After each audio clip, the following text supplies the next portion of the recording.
Alright guys, welcome back. So today what we're going to be doing is taking a look at a new stock that I picked up for the Crusader build. This is a stock that I've been wanting to try out for some time now, just haven't got around to it. I see a lot of people running it, a lot of people seem to really like it. And I like what it has to offer. It is a good looking stock. But I picked up the Mission First Tactical Battlelink Minimalist stock. And I already took it out of the packaging because actually I wasn't planning on doing a video, just kind of taking a look at it and installing it and all that. I had the day off work today actually, and my plans were to go to the range. I've got a new 1911 that I was going to shoot. It's borrowed from a buddy of mine. He just picked it up brand new, brought it to me, and he's going to let me do some video with it, shoot it, stuff like that, share it with you guys. Very cool 1911, so I had plans on shooting that today. And I was actually going to take this Crusader rifle out to the range today and shoot it because I haven't had a chance to shoot it yet since we put the Geisley trigger in it.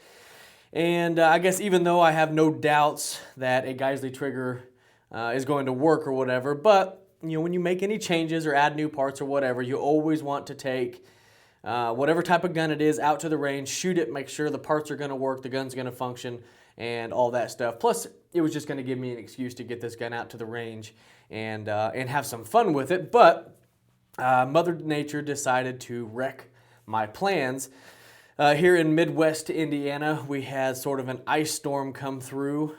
We had some freezing rain come in, and the temperatures dropped dramatically, and we have a sheet of ice on everything. So I wasn't really able to do a whole lot today. There was a short period of time when the sun came out a little bit. They had the road somewhat cleared off, so that's when I jumped in the truck, took off, and went and bought this stock because I knew a place had it in stock, so I ran down there real quick, grabbed it because I really wanted to get it. So kind of wrecked my shooting plans for today, but I figured we'll go ahead and just do this video, show you guys, kind of compare it to the Magpul CTR, get it installed, things like that.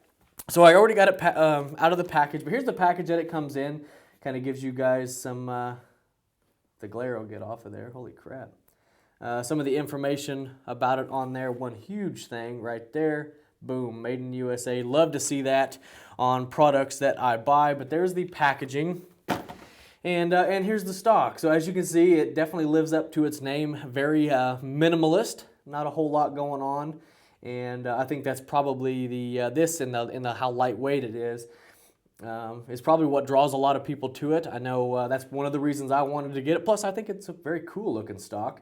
So yeah, it's definitely got a lot going for it. High expectations for this thing. But the Magpul CTR, and this is kind of my old faithful. Like I said, I've used it on many builds, and this one we actually added the enhanced rubber butt pad to, working out really well. And I do really like this stock. I'm not taking it off because it's a bad stock. This is actually going to go on another rifle that I've got. So it's not getting put aside to collect dust or anything like that. It's still going to be used. But I just wanted to put the new stock on the Crusader build since I kind of used some specialty parts on here to kind of make it a nicer rifle on this build that we did. So I want to try it out on this. I mean, if I end up not liking it, it's a quick 10-second job to put this back on it. But I think I'm going to like it. I think it's going to work out great. But one thing about the Magpul CTR stock that I've always liked is it's kind of a minimalist stock in a way. Lightweight. I guess up until this one came out, it's lightweight. It's got a lot of features. The main thing I like is it does have the QD sockets on it. If you want to run your sling there, it gives you options, and it also has this lock on here, right here. You can get it into position, cinch this lock down, and it takes virtually all the wiggle out of the stock. Even though a stock with a little bit of wiggle in it isn't going to hurt anything, it just bothers me. I hate having rattles and stuff. It's just a personal thing. I don't really care for it. So I like the lock. It takes almost all, I'd say 99% of the wiggle and jiggle out of your stocks. So I really do like that. So the CTR stock has been excellent. But the Mission First Tactical, it doesn't have a lock on it, but from what I've heard, they fit very tight. So we shouldn't have any of that wiggle and all that stuff. Plus, this thing is just super lightweight. I think this thing comes in at 5.8 ounces, I do believe is what it is. So very lightweight. And I mean, up until now, the CTR stock has been, kind of a lightweight stock to go to, and that thing weighs 8.8 ounces. So, we're 3 ounces less with this minimalist here. Now, mine actually probably weighs a little bit more now since we added the enhanced butt pad on it. So maybe add a couple ounces to that, maybe 8.10 ounces. And still, you know, I guess I consider that still to be a lightweight stock. I guess compared to a lot of the other ones that are out there by Magpul and other places, you can get some pretty heavy stock. So, you know, the CTR is still a lightweight stock, but it doesn't come anywhere close to this minimalist stock. So I really do like the lightweight. Now, the Crusader build, nothing really heavy about it. I mean, we're running a 16-inch barrel. We do have a 15-inch handguard on it. And if you haven't seen links to all this stuff, if you want to see more of this build or this rifle, I'll put some cards up or leave links or something if you want to go check those out if you're new to the channel or something. But we do have the 15-inch handguard from Midwest Industries on there, but it is a very, very light handguard, so it doesn't add a lot of weight. It might look like it does because it's so long and all that, but it really doesn't. This still really is a lightweight rifle. So I think the Minimalist is going to go really, really good on there. So today we're just going to get it installed, kind of, like I said, compare it to the good trusty CTR. I guess while we got them here, we'll go ahead and just kind of put them on top of each other and take a look at it. So we put it front to there, and actually, I don't know how well you can see that.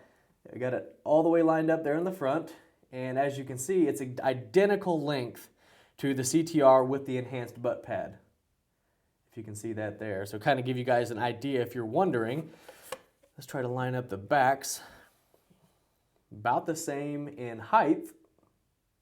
So really, other than the crossbar here, the Minimalist stock is actually identical to the CTR with the enhanced butt pad. So, I don't know, kind of interesting. And if you guys were wondering, now you know.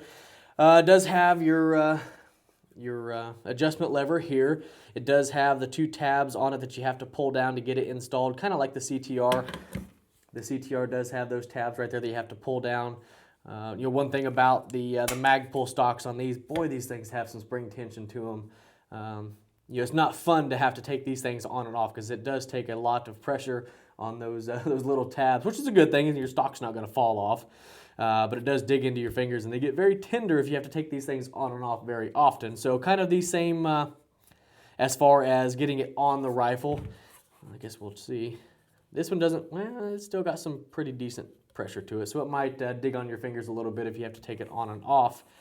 But I guess we can go ahead and kind of look around it. It does have a nice rubber butt pad there on the back. You do have some options for some sling loops. Now, one thing it doesn't have any QD spots. But if you're wanting something very minimal like this, I mean, you're going to have to give up something. If you're wanting the lightweight and the streamline of a stock like this, you're going to have to give up some stuff. And it looks like we're giving up QD sockets. Now, really on the CTRs, really any stock, I've never really ran my sling, never really cared to have it in the stock. I usually have a QD socket on my receiver end plate, and then I'll hook the single point there if I'm running single point, or I'll run it there and on a spot up on the rail to run a 2-point. So I never really do run it on the stock, so really not a big deal for me. If you're a person who does run it on the stock, you're going to have to use your standard traditional style that kind of wraps through it like that. Okay, so I think we kind of looked over it a little bit. So let's go ahead and get this thing installed and see how tight it is, if it's going to fit good, if it's going to be sloppy or whatever. So we'll go ahead and just get it started. Ooh, it does feel like it's going to be tight, which is a good thing. I do like my stocks to be tight. So get it all the way on. Now we're going to grab these 2 little tabs, pull them down, and continue sliding. Okay. And there you can see it's locked in place. So it is on. As you can see, now we'll just take and push this up, push it forward. Yeah, it's very, very tight on that buffer tube. I don't know how well you can tell. Let me see if I can get it on the camera. There is absolutely not one single bit of wiggle in that stock. So very, very, very tight fitting, very nice fit. I do like that. Now, if you're like the only person going to be running your rifle, you're more or less going to set this at the preferred length of pull, whether you're for your irons or for a red dot, and you're more or less going to leave it there. If you got multiple different people shooting your rifles, then maybe it'll get pulled in and out to adjust to different people using it or whatever.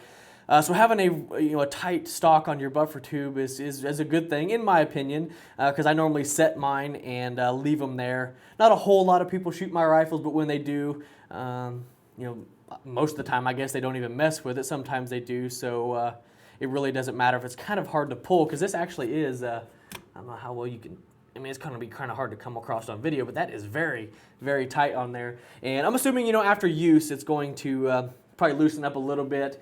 And if you don't like how tight it is, I guess, you can always, put a little bit of oil on the buffer tube before you slide it on. It'll give it a little bit of extra lubricity in there, so it'll move a little bit easier. But overall, guys, kind of first impressions on this thing, I think it's going to work out great. I think I'm going to like it. Definitely looks really, really good on the rifle.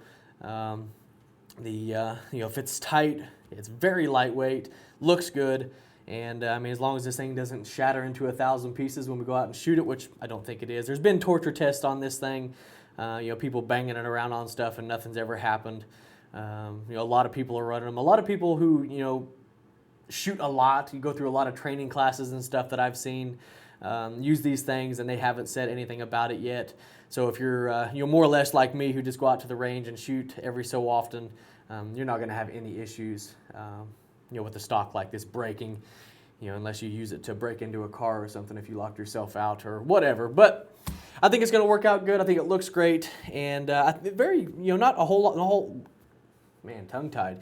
It's not all that expensive. I think it was $44, $45, something like that. So inexpensive also, which is another plus for it. So as far as initial impressions and all that, across the board, lightweight, looks good, fits good, and very affordable. So I think it's going to work out great. So if you're looking for an inexpensive, lightweight option, maybe take a look at this one. But we're definitely going to have to get out and shoot it and see how it's going to work out. But again, I don't see anything going to happen. I think it's going to work out great. But anyhow, guys, that's really all I've got for you today. Just getting that stock installed and kind of giving a first impressions on it. Like I said, I had big plans to go out to the range and get some shooting videos done, but Mother Nature kind of screwed that up. So hopefully this weather will clear up soon. We'll get back out to the range and do some shooting, show you guys that 1911. And now when we test the trigger, we'll test the stock out as well. So maybe we'll make a video out of that. So stay tuned for some shooting videos coming up. When the weather clears up a little bit. We got a lot more stuff coming up, so definitely stay tuned.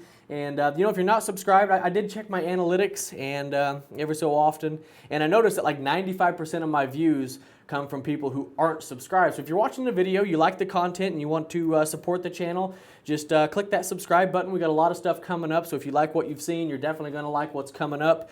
So definitely hit that subscribe button, like the videos, all that good stuff. We'd love to have you around.